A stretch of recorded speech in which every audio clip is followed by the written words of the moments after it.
आज मैं कल जो आपको पालमपुर गांव की कहानी के अति लघु क्वेश्चन कराए थे, आज कराऊंगी लघु क्वेश्चन। अधिशेष की बिक्री के लाभ। अधिशेष की बिक्री के क्या लाभ हैं?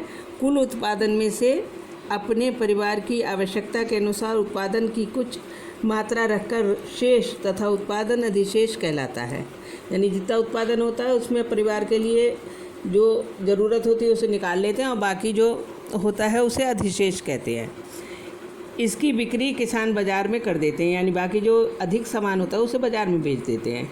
इससे उनकी आय बढ़ती है तथा अगली फसल के लिए पूंजी का प्रबंध हो जाता है। कुछ किसान इस बचत में पशु, ट्रैक्टर आदि खरीद लेते हैं।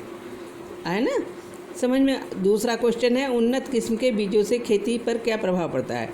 उन्नत किस्म के बीजों से उत्पादन बढ़ा है। देश में हरित क्रांति का प्रसार हुआ है।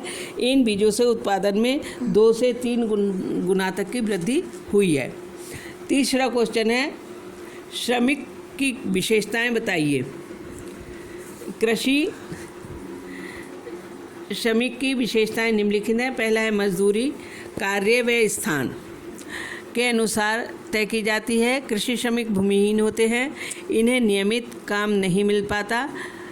बड़े किसानों द्वारा मजदूरी दी जाती है। और 5वां है, इनकी आर्थिक तथा सामाजिक दशा अच्छी नहीं होती। अगला क्वेश्चन है, भारत में आई हरित क्रांति के क्या कारण हैं? यह हरित क्रांति के विषय में बताइए। भारत में हरित क्रांति के कारण गेहूं, गन्ना, बाजरा, चावल के उत्पादन में वृद्धि हुई है। अन्य फसलें जैसे मक्का, चना, पटसन, दालों आदि के उत्पादन में कोई वृद्धि नहीं हुई है। अतः हरित क्रांति का प्रभाव कुछ फसलों तक ही सीमित रहा है। और 5वां क्वेश्चन है, उत्पादन के साधन श्रम का महत्व बताइए। उत्पादन के साधन श्रम का महत्व निम्नलिखित है। पहला है, श्रम उत्पादन का सक्रिय साधन है। श्रम के अभाव में उत्पादन संभव नहीं है। प्रशिक्षण द्वारा श्रम की दक्षता को बढ़ाया जा सकता है। श्रम को जो है संचित नहीं किया जा सकता और श्रम की सौदेबाजी करने की ताकत कम होती है।